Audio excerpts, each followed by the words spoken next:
You can pretty clearly see where the water spills over into the driveway and washes the gravel out. There's a crossing pipe right here that's got an odd slant. The water's supposed to flow through here, and then there's a ditch that runs down through the property, but it's sloping the opposite way. The pipe's starting to get crushed just from driving over it. But all this water fills up in here, comes through, backs up, and then spills onto the property. Some time has passed, and a local government entity has dropped these pipes off, and they're going to do the work here. But the situation has definitely gotten worse. I don't know if you'll be able to tell. There's a big dip right there. More of the pipe has been uncovered, and you can see that gravel is just getting washed down and sent down there. It's cutting into the bank pretty bad, and then it flows down onto the driveway. One of the unfortunate things about having a knowledge of permaculture is you might have a good solution and you won't be able to do anything because it's either not on your property, you don't have the authority. But this is a pretty common issue with culverts, is that water gets restricted in there, and then when it comes out, it's really, really destructive, and the holding capacity of this area was never engineered or set up for that. There's a lot of passive living systems that you could pretty easily, pretty cheaply put in place that could fix this solution, or at least make it tenfold better. But this is what's happening, and I don't really have a say. So I think the problem's just going to get worse. It's going to restrict that water for a longer amount of time, and now the issue is going to be here. So I'm going to start on the other side of the fence where I am allowed to work and start to get ready for this chaos to start happening, and hopefully bring it slightly back into order on the other side of the fence, because that's all I can do. Here we are on the other side of the fence. I lift the camera up, you can see the culvert pipes that are going to be added. So roughly right around here is where I anticipate a lot of the destructive nature of that water being restricted and then released happening. So I've done pretty minimal work on the other side, but I'm leaving this as vegetated as I possibly can, and then I want to allow some access, and I'm building this berm or gutter for the water to flow onto the property, where I will be able to manage it in a more appropriate manner with some solutions that I think will actually work. That's definitely not going to be everything to fix it, but it'll be something, and it'll be something within my control, which is the important thing.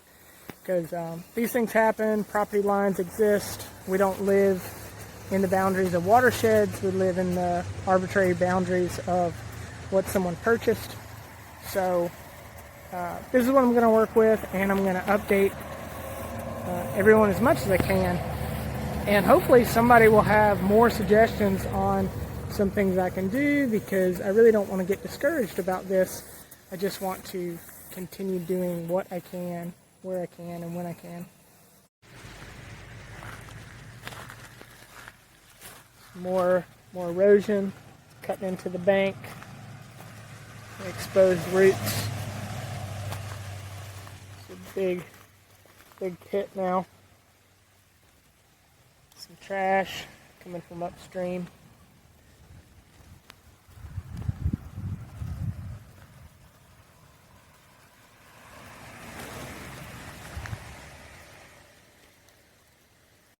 If you're having a similar issue on your property, something that might give you hope is you can calculate how much water is coming into the property. You don't have to guess at it.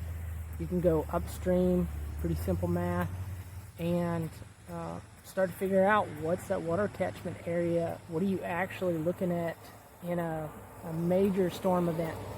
what's coming onto the property, and then you can deal with it after you have those numbers, because in our heads we might imagine that it's going to be something like this, but in reality it might be more like this.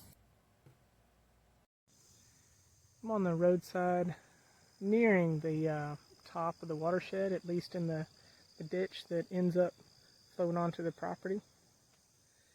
So you have a somewhat permeable surface. Then up here it turns to concrete. From here, it's a relatively wide surface area. It goes all the way back up to here. That vegetation's just grown over, which I don't mind seeing. But you can see from the flooding, that's where I'm at, is at least where the water backs up to when this smaller culvert gets clogged with woody debris and trash and things like that. So we're going to go on the other side of this offshoot road, and I'll show you how much more concrete there is.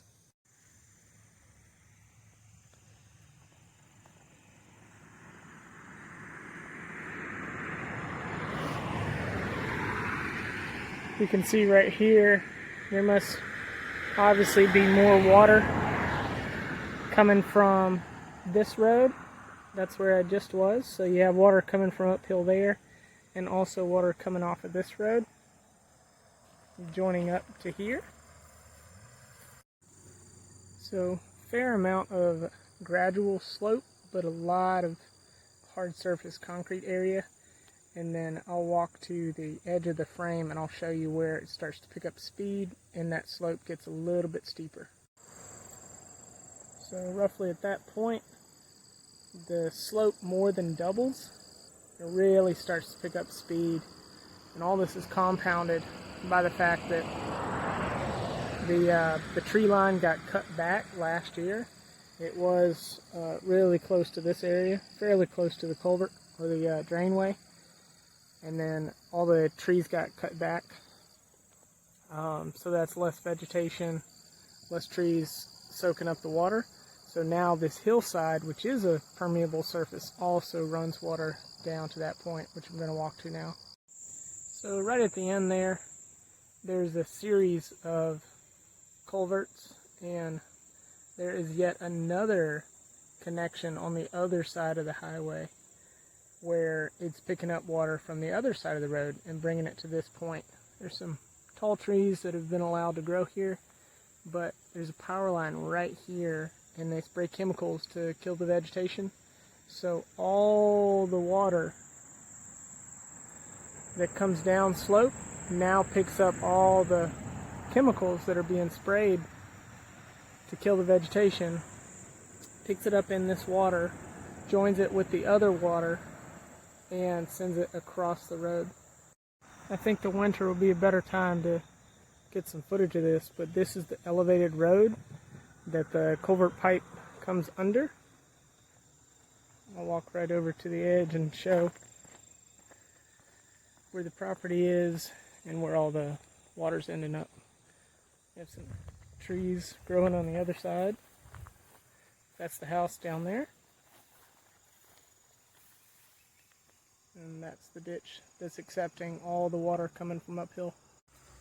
So again, there's the road up there that I was standing on. There's the culvert pipe that comes under the road, and the road and the concrete, the drainage ditch, all that engineering took so much effort, and then at the end of the line, the effort just stopped. There was no consideration for how much erosion is going to be caused, where's the water going to end up. It was just, we fulfilled our duty, and that's it.